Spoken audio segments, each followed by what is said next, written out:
Hi everyone, welcome back to the Strategica channel. My name is Larato, your investment advisor, your financial advisor, your host, and everything else in between.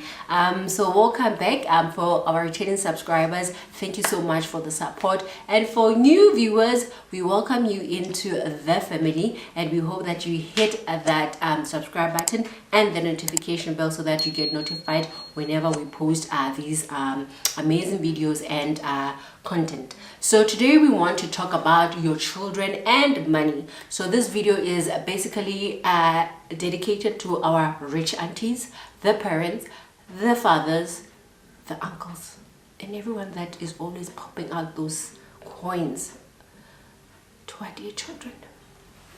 So let's get started.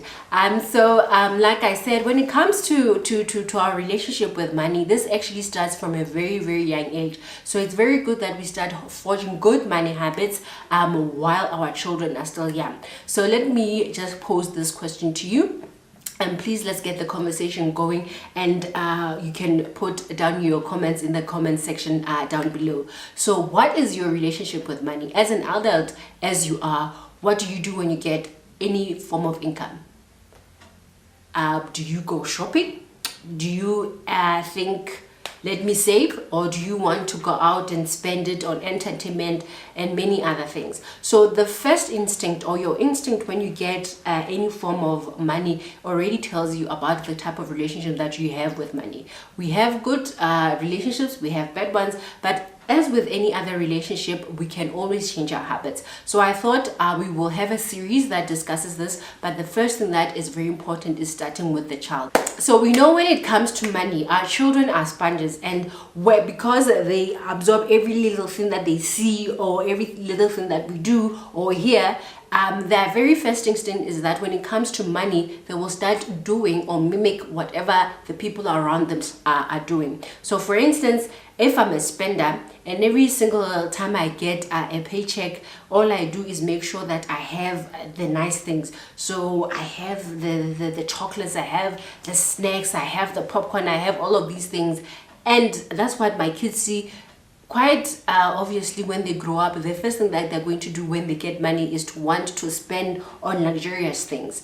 There are some people who have had parents who were so stringent or who were so frugal when it came to spending money, and they always kept it close to their hearts, that when they grow up, they always want to resist that feeling of feeling like, oh, I don't have enough. So for them to feel like they have enough is for them that whenever money comes in, I will show the people and the neighbors that, you know what, I can afford. So then you now go into people who are now keeping up with the Joneses, just because they don't want to go into the conversations and have people looking down upon them and say, Aish, you know, you actually wearing the same pair of shoes. So you have people who are now spending, not necessarily because they want to, but they want to prove a point that they're actually not poor or they can't afford things. So as I was saying, this relationship with money, or our perspective or opinions about money, start from a very young age. So we thought we should start sharing how we can start teaching good money habits towards our children very early on.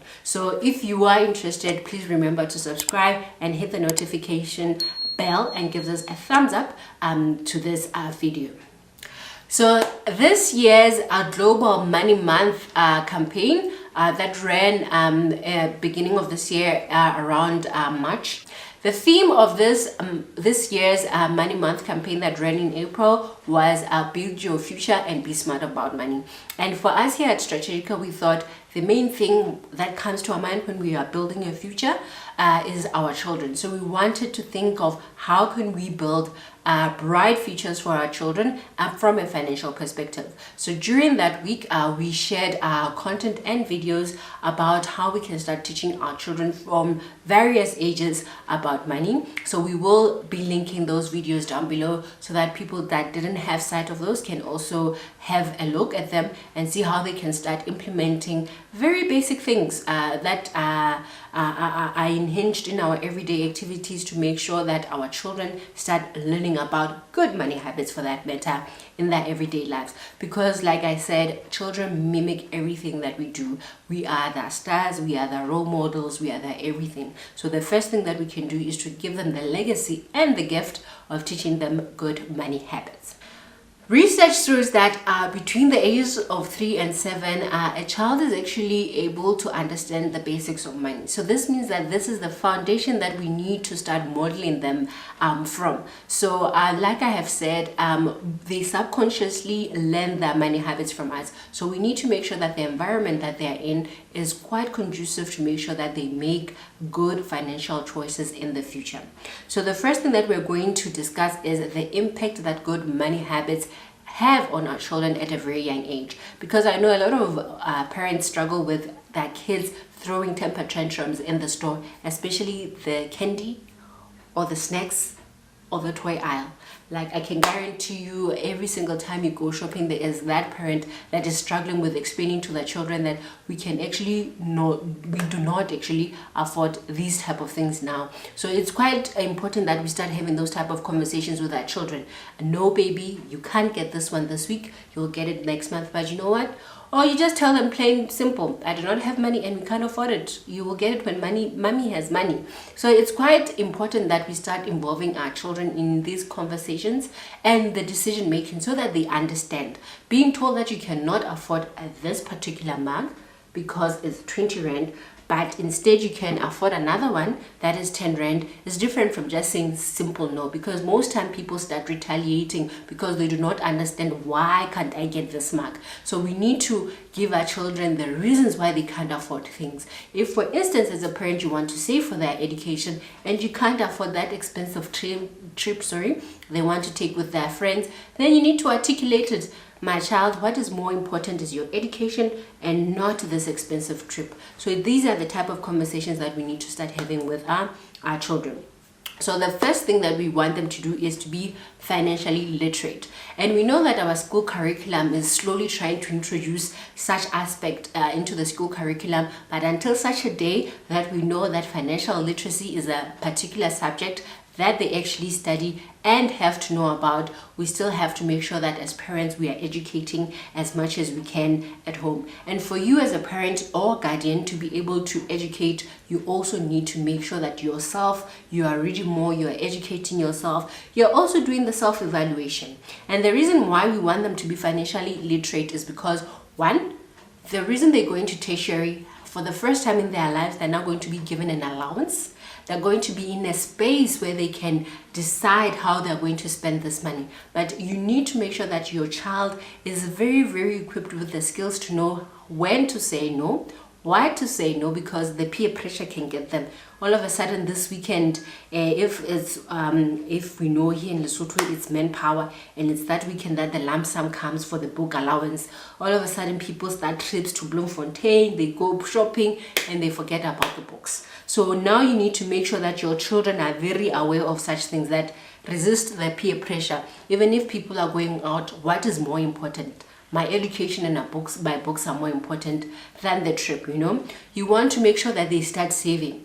They need to save for rainy days. You know, as a parent, you know, you need to save for an emergency fund. But let your children know that it's very good to have a piggy bank, because on that particular day when they wanted that expensive toy and you told them, I cannot afford the 200 rand toy, but I can give you 100 rand, and they're like, oh, I actually have my savings, so I will top up. So even though it felt like it wasn't something that was as educative as you were starting to do it for them to have a piggy bank, but the fact that they knew that whenever I have shortfalls, I can supplement with my savings or my piggy bank, then they start thinking, okay, having savings for a rainy day is quite important. And that means the more savings they have, the less likely they are to go into debt going into the future.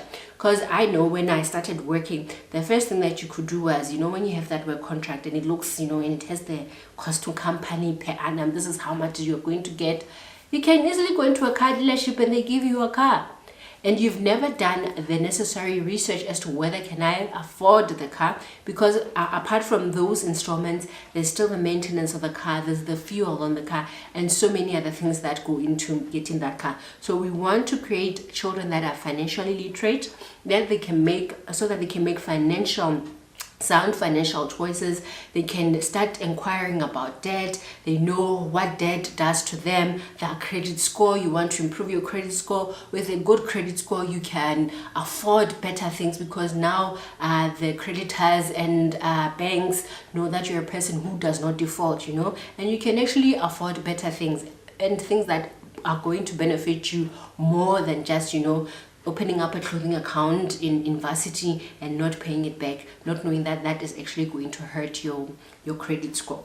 The other thing is, we also want to teach our children about investment. Compound interest, as they say, is the seventh wonder of the world. The reason being, there's this article that I've read that talks about an ancient Greek something, I can't remember quite well, but anyways, the story goes that the guy was supposed to be paid back in money, and then he said, no, do not pay me back in money, but for each day give me a grain of rice. So for each day you'll give me today's twice what you gave me yesterday. Was it twice what you gave me yesterday?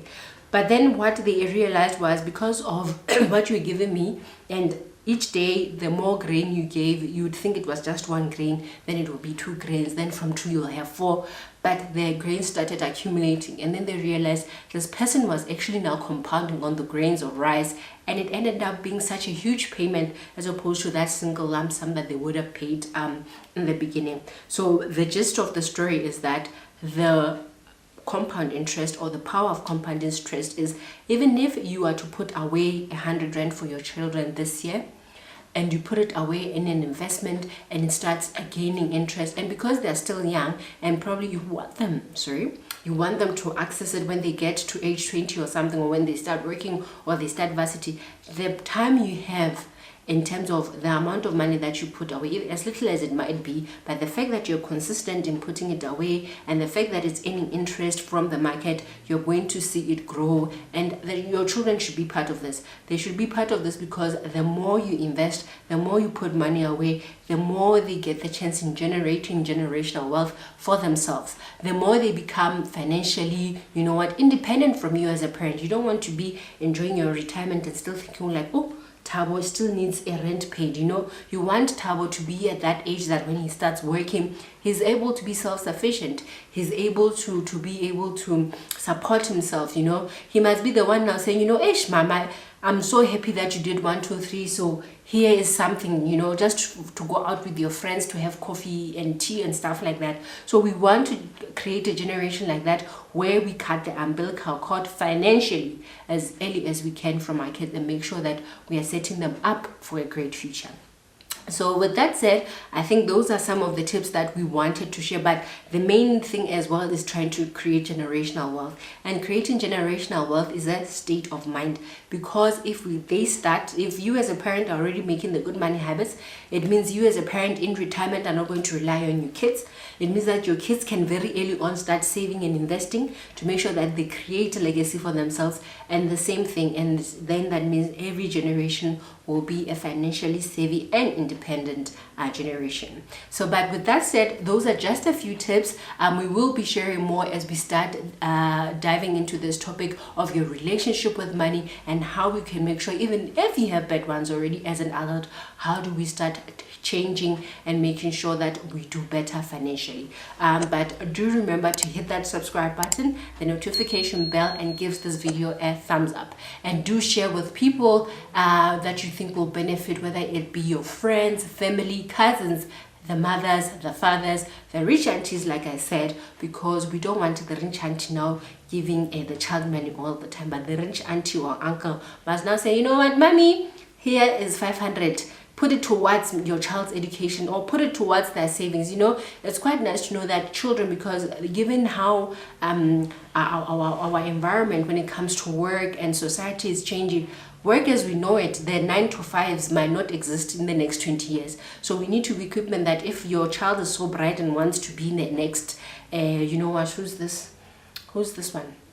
they want to be the next who's the Microsoft founder, Bill Gates. If they want to be a Bill Gates and they want to start Microsoft, you know, those type of things, you have the seed capital to make sure that now these ideas, these bright ideas, can be turned into money making, you know, empires like Bill Gates has done, the same way that Mark has done with Facebook, the same way as Elon Musk has done, you know, with Tesla and everything else, the same way that Richard Branson, you know. And these are people who during their generations, they were just boys on the streets, you know. So let our children also step into that. Let us have the seed capital to make sure that they reach their dreams, they reach their desires, you know.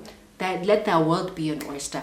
So thank you everyone for watching, and I hope this video was informative, and see you next time. Bye.